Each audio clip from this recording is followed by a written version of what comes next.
Muy bien, una vez que hemos dado las propiedades de producto interno, vamos a empezar a dar los usos geométricos de este mismo.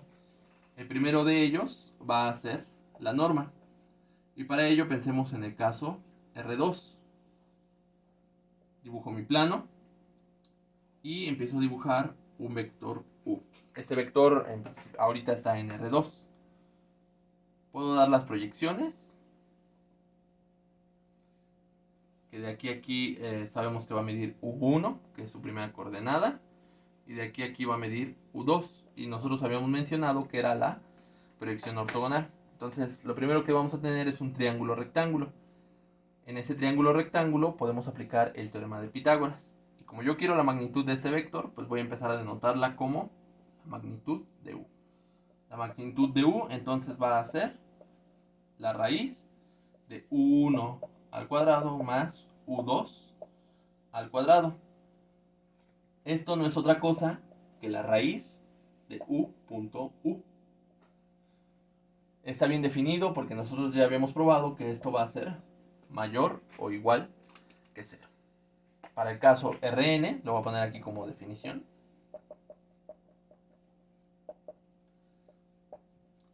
sea U un vector en mi espacio vectorial Rn, ya no me estoy restringiendo solo a R2, la norma, lo subrayo, o magnitud de U es el número real. Ya sabemos que es un número real porque el producto punto es una función que va de Rn cruz Rn a los reales. Entonces esto va a ser un número real. Es el número real, norma de U, igual a la raíz de U punto U. Entonces con eso ya tenemos una forma de medir vectores. Y si ya podemos empezar a medir, la siguiente pregunta es si nosotros podemos medir la distancia entre dos vectores. ¿Cómo lo vamos a hacer? Bueno, para ello primero necesitamos ver quién es la diferencia de los vectores y cómo se ve gráficamente.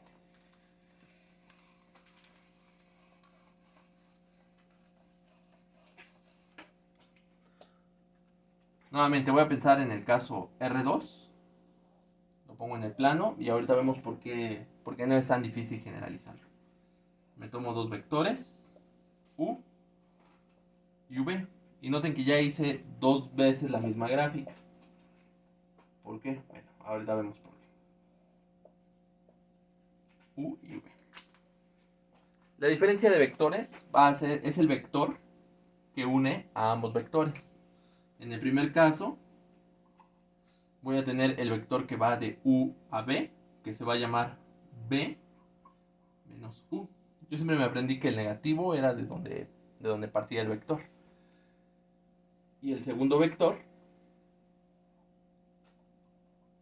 pues ya sabemos quién va a ser. Va a ser U menos B. Entonces, nuevamente, esto está en el caso R2.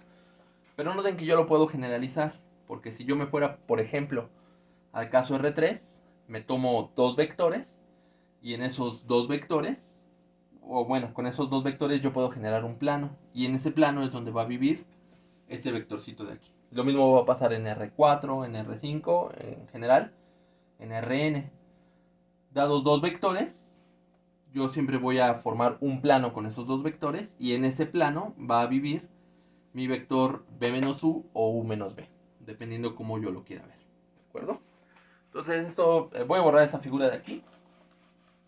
Ya no me quedo solo en el caso R2, sino me quedo en el caso Rn. Y ya puedo dar la siguiente definición.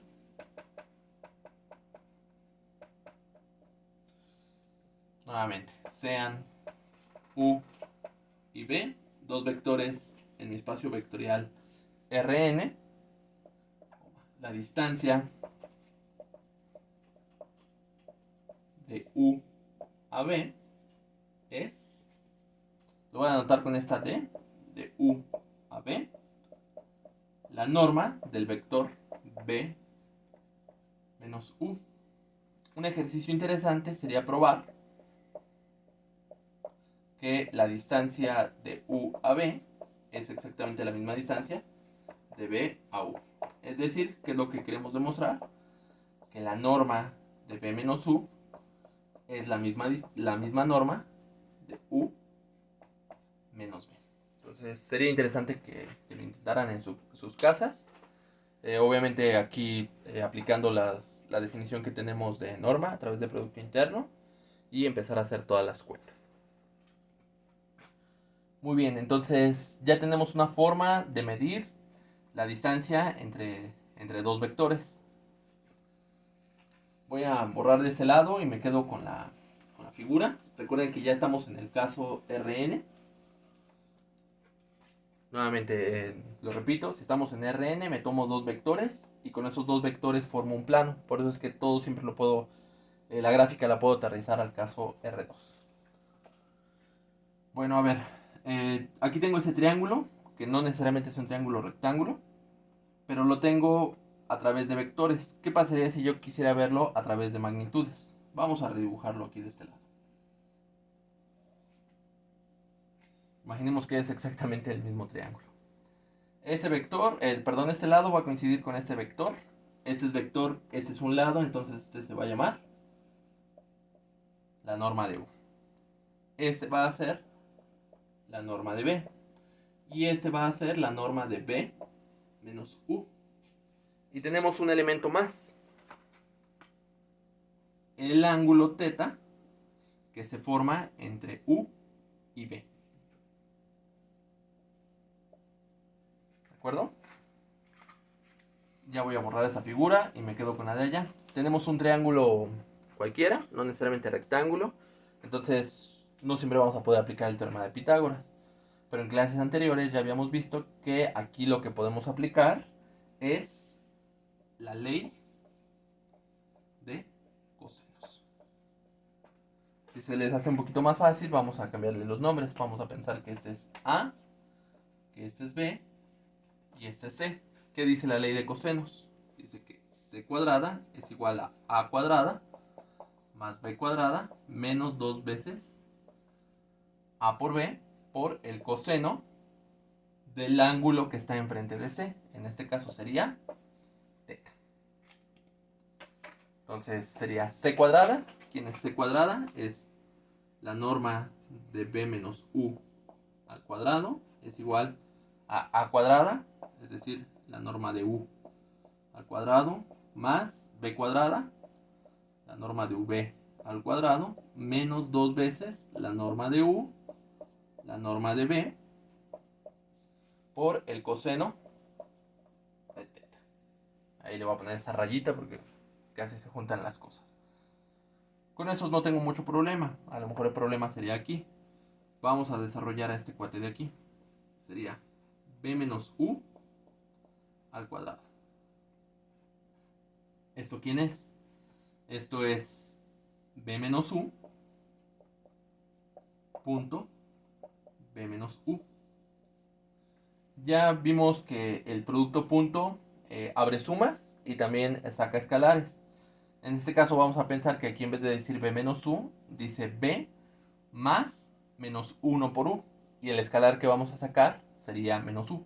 No escribo todo esto y simplemente me aviento el paso algebraico así directo. ¿Quién sería? Sería B punto B menos U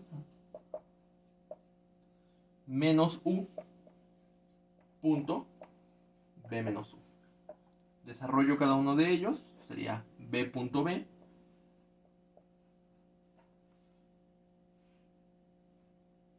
menos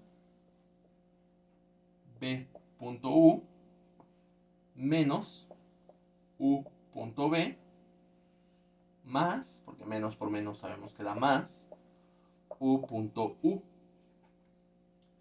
Bueno, este cuate de aquí es U punto U, sabemos que es la norma de U al cuadrado.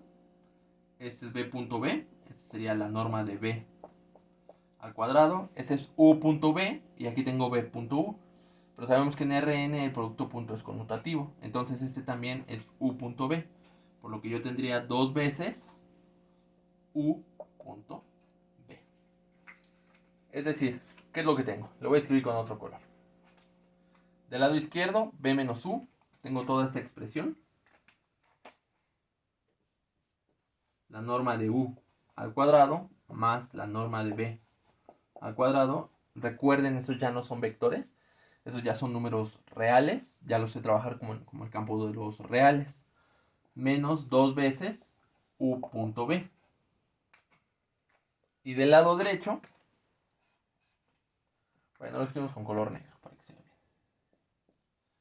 ¿Qué es lo que voy a tener? Voy a tener la norma de u al cuadrado más la norma de b al cuadrado menos 2 veces la norma de u por la norma de b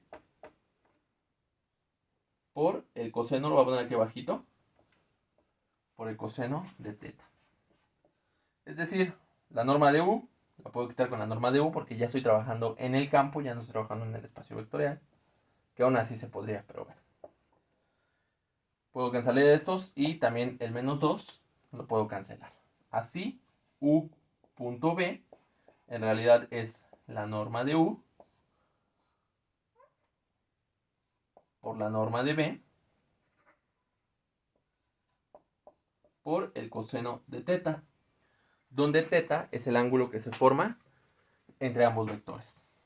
Voy a borrar esto y ya lo voy a escribir como una proposición.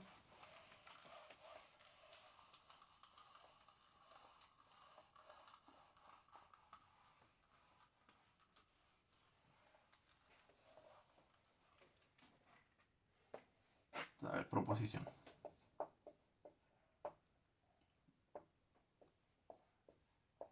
Sean u y b dos vectores en Rn y sea teta el ángulo